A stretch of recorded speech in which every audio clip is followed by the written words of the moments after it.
Hello and welcome to this week's negotiation nugget, where I talk about the 5 reasons when you shouldn't negotiate. Okay, so the first reason, to get straight into it, is when you should not negotiate is when you have not prepared. Most businesses focus on the tactical negotiation elements, which is what's going to happen at the table. What do I need to do when I'm across from my counterparty in the negotiation? And how am I going to either speak, or how am I going to manage my body language, or what questions might I ask? But that focus is very much at a tactical level. Very rarely is that really exercising the power of negotiation, which is really 90% of which is in the strategic setup of the deal itself. When a business, especially in complex negotiations, is focused on preparation, where 90% of the value is found, they focus on the deal design and the deal setup. Now, focusing on a tactical element only, and if you're in a business that is part of a team where you're negotiating regularly on whether that be in a procurement role or either in a sales role, if you're only ever focused in your negotiation prep predominantly with your team on the tactics that you're going to apply at the table, you are not prepared enough. Now, most people focus on, what do we want? How do we define what it is that we need, and therefore then how are we going to get what we want from the other party? And if that's the only preparation you've done, then you are lacking in preparation, and I would suggest you do not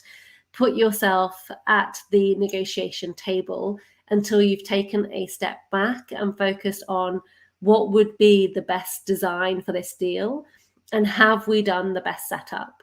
Because too often, if we do not take the time away to think about the setup, actually what happens at the table is likely to bring us undone, because we haven't considered actually sowing the seeds appropriately to get us the outcomes that we want, either in how the other party is expecting us to show up, or the bits of information that we need them to have to understand what it is that we're looking for, and to have some sense of alignment around where the direction of the conversation is going to go prior to getting there. So the first reason I would say for when you should not negotiate is when you have not prepared enough. The second reason I want to share is don't negotiate when you do not understand the full value chain. Too often I see teams negotiating deals and contracts at a siloed level in their team, whether that be sales, whether that be procurement, whether that be operations, focusing on the silo within their team around their outcomes, their objectives, and then what's needed from the supplier, without understanding where the value is actually created in the business, what the extent of the value chain actually looks like. And what happens then is, when we don't understand where value is created in the value chain, there's opportunities in the negotiations for us to give up areas that we think are actually low in cost or low in value, that actually could be considerably more valuable to the entire business, but maybe not something that's directly valuable in our particular business unit or functional area of responsibility. So recognizing that if you're going into negotiations again with a team, or in a complex environment where you're working for a large organization that's multifaceted, lots of different team members, lots of different functions, lots of different internal stakeholders,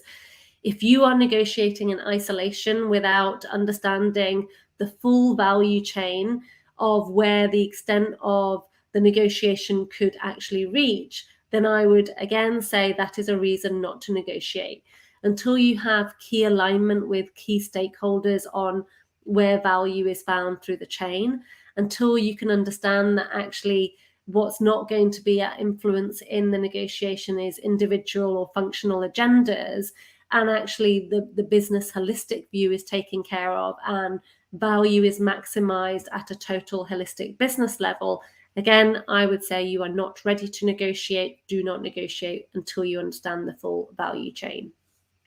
The third reason for why you shouldn't negotiate, or when you shouldn't negotiate, is when you do not have a connected negotiation team across functions, and when you are not aligned or connected with the decision maker as part of your negotiation team. Where I see negotiations fall down is when we've got an individual team that's negotiating directly with the counterparty, and the decision maker is only invited into the conversation when things get sticky, i.e., we've got a set of money that we're allowed to negotiate with, and then we make the offers, make the proposals in line with what we've actually identified as our maximum, our limits, without actually considering any scenario in which, if those maximum levels were unviable or not acceptable for the other party, that we then don't undermine your our connection and leverage and standing in the negotiation, because actually a decision maker that's not been invited to the table, that actually has different fears and different aspirations for what is expected from the deal, can actually play a trump card and then undermine all the work that's been done so far. I've seen an example of this where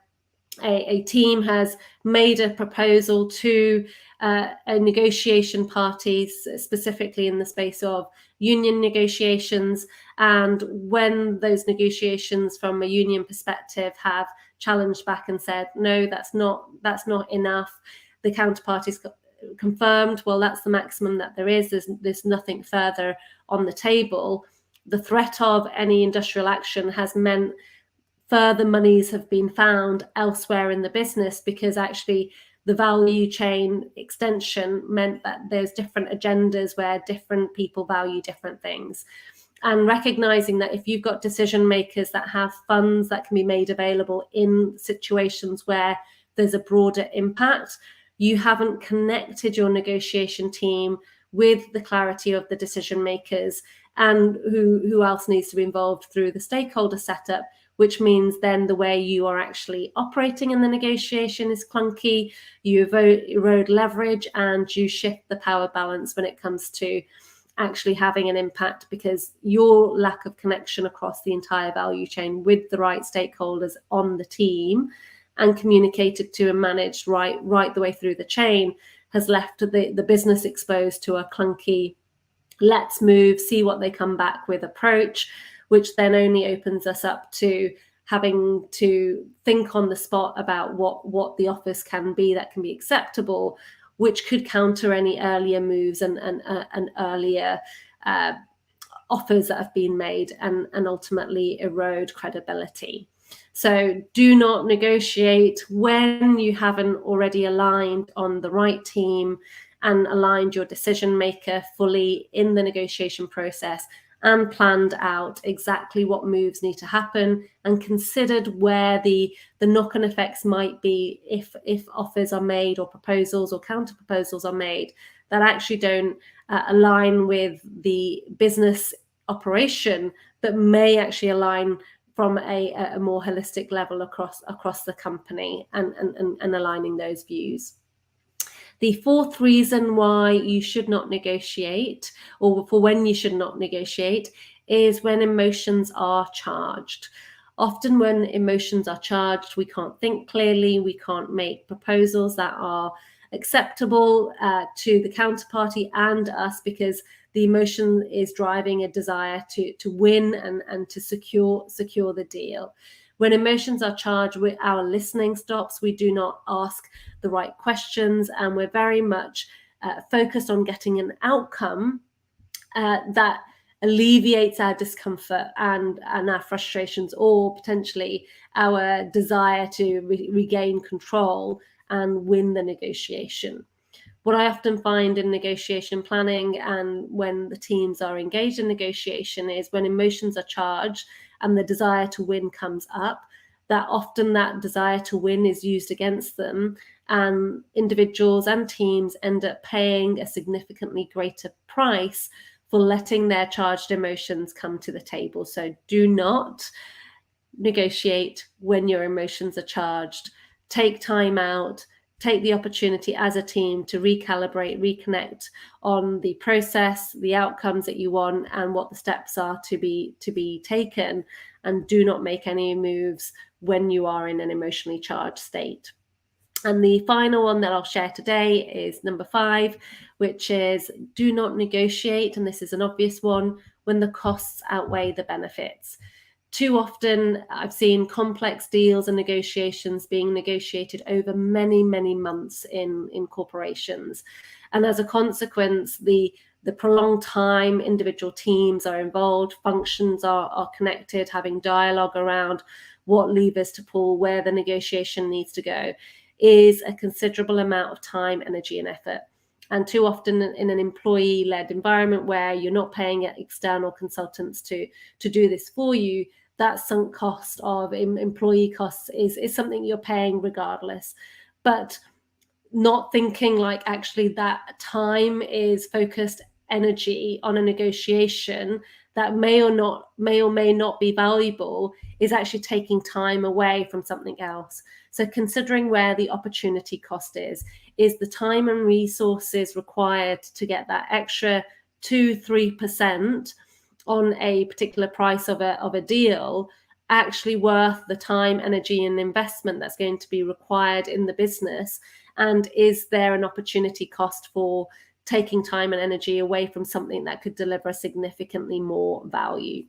So understanding where value is created in the business, not at an individual deal level, but holistically, and maintaining that sense check to